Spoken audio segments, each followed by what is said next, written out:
우리가 이제 투자 관점에서 돈을 많이 버는 갈아타기 3원칙에는 모두 해당이 되지 않는 거예요. 어떤 식으로 하는 게 좋을 것 같으냐라고 좀 의견을 드려보면은, 안녕하세요, 닥터 부자빠입니다. 오늘도 제 네이버 카페에 올려주신 구독자분의 사연을 같이 한번 읽어보고요, 어떤 식으로 의사결정하는 게 좀 도움이 될지 개인적인 의견을 좀 드려보도록 하겠습니다. 제목이 갈아타기 중요한 시점입니다, 도와주세요 라는 사연이고요. 초등학교 저학년 자녀 한 명의 3인 가족입니다. 상계주공 16단지 25평 거주 중이며 19년도에 5천만 원 가지고 당시 3억 대출 완전 영끌 해가지고 매매했습니다. 보금자리로는 한 2.1%의 원리금 90만 원, 원금이 50만 원, 이자가 40만 원, 여기 이제 신용대출 이자 40만 원 해가지고 월 한 130만 원씩 나갑니다. 여기서 이제 중개주공 8단지 21평으로 갈아탈 계획이며, 갈아타려고 하는 이유는요, 자녀 학군하고 직장이 좀 더 가깝고요, 뭐 편의시설 때문이라고 하십니다. 중개주공은 한 5억 5천 정도의 매매를 하려고 하시는 것 같고요. 매매를 할 때 담보대출을 받게 되면은 한 3억 5천 정도, 원리금이 최증식으로 했을 때 4.5% 기준으로 한 130만 원 정도 나가니까 현재 상계주공 16단지랑 이제 큰 차이가 없죠. 그래서 갈아타기를 고민 중에 계신다라고 하셨습니다. 현재 좀 소득을 보면은요, 현재는 맞벌이인데 이제 외벌이로 전환될 것 같고, 그렇게 되면 400만 원 정도 이제 번다. 와이프는 내년이나 내후년에 한 100에서 200만 원 벌이를 추가적으로 좀 생각하고 있다. 현 시점에서 이런 식의 어떤 갈아타기가 어떻겠느냐의 이제 질문이신 것 같습니다. 제가 이제 다른 분들도 위해서 비슷한 상황에 계신 분들도 있잖아요. 그래서 상황을 조금 정리해가지고 어떤 식으로 의사결정 하시는 게 조금이나 좀 자산 형성에 도움이 될지 제 의견을 한번 말씀드리도록 하겠습니다. 먼저 이제 외벌이의 소득이 한 400만 원 정도 현재 이렇게 있고요. 한 25년에서 한 26년에는 맞벌이를 좀 하실 수도 있게 될 것 같아서, 그때 되면은 한 100에서 한 200만 원 정도 추가가 될 수 있다 라고 이렇게 말씀을 하셨습니다. 이제 자산이 하나가 있는데요, 상계주공의 16단지를 가지고 계십니다. 이렇게 평형을 보면은 25평형이고요 취득 시점이 19년도에 취득을 하셨어요. 그래서 계략적으로 계산을 해보면은 한 3억 5천 정도의 매수를 하신 것 같습니다. 근데 현재 금액대를 보면은 24년인데 시세가 한 4억 후반에서 한 5억 정도로 형성이 되어 있고요, 여기 대출을 3억 정도 깔고 계신 것 같아요. 원리금 상환을 한 달에 한 130만 원 정도씩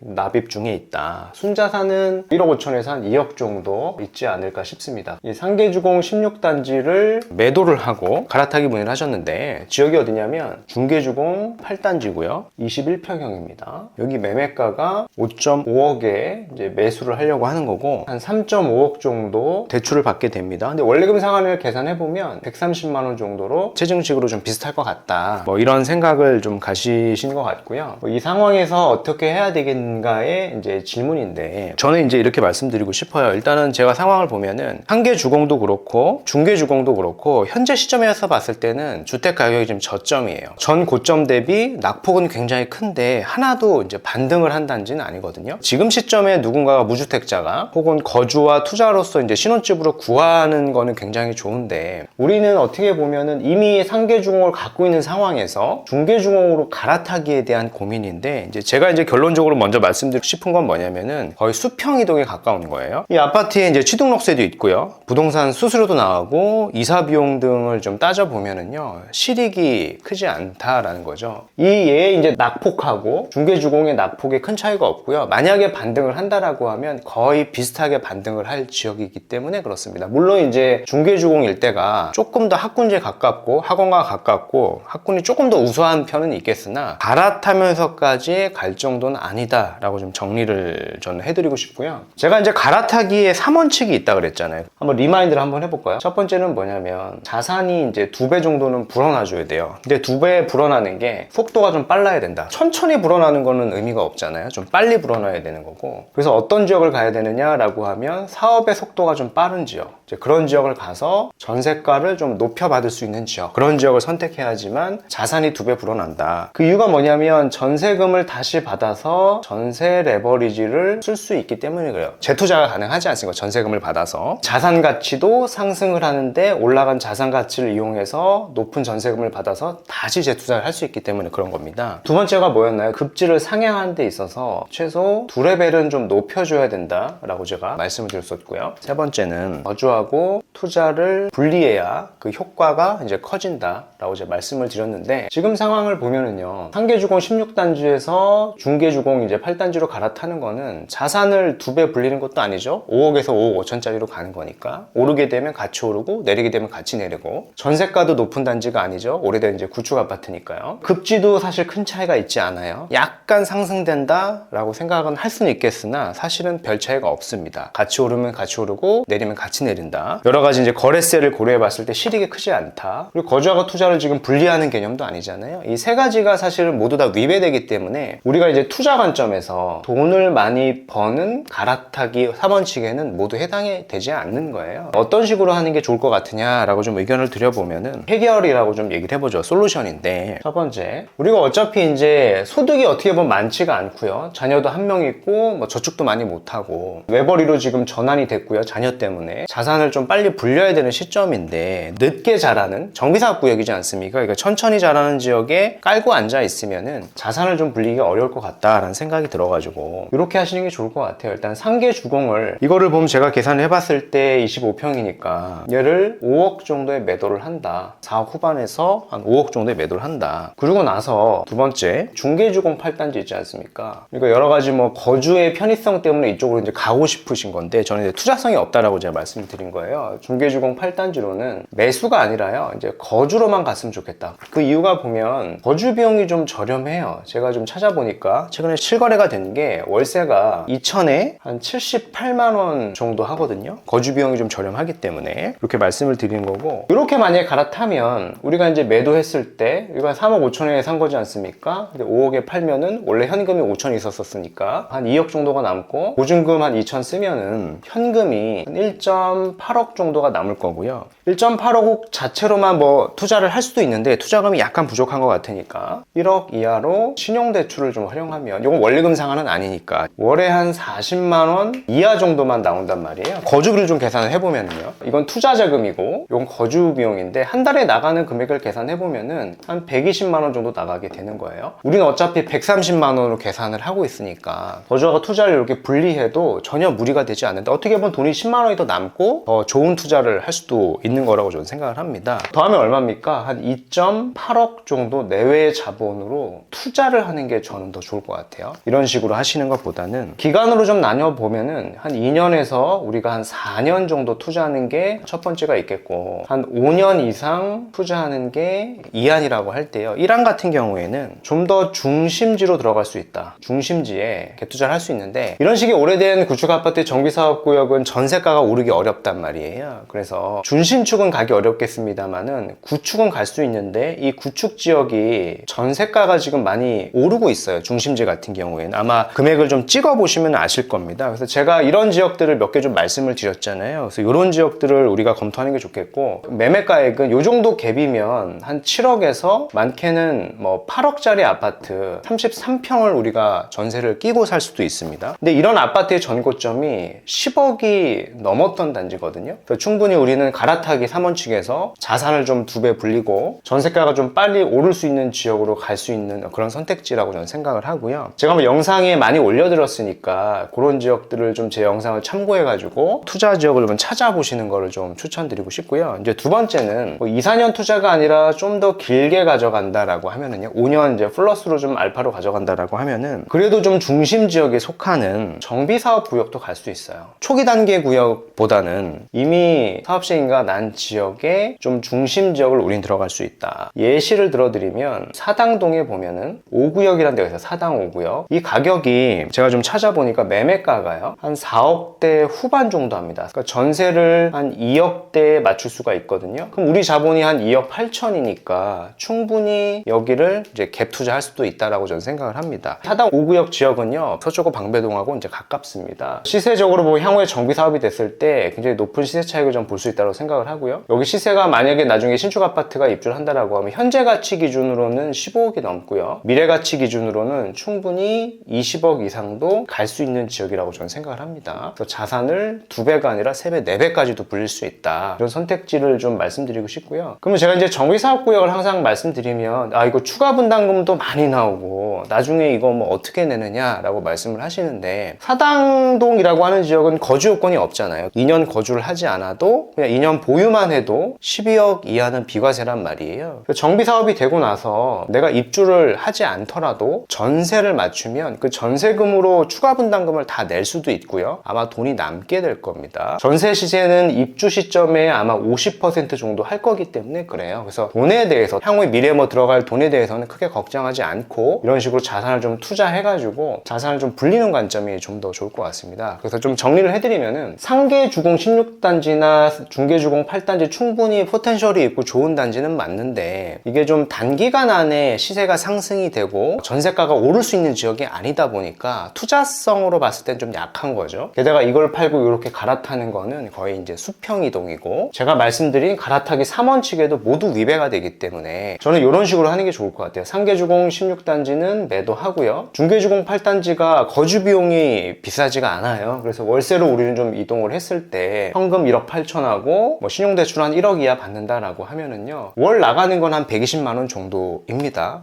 현재 생각하셨던 130만 원보다는 더 적은 금액이니까 이 금액을 가지고 요 1번하고 2번 정도로 좀 투자로 결정을 하시는 게 자산을 조금 더 빠르고 안전하게 불릴 수 있는 방법이라고 좀 정리해드리고 싶습니다.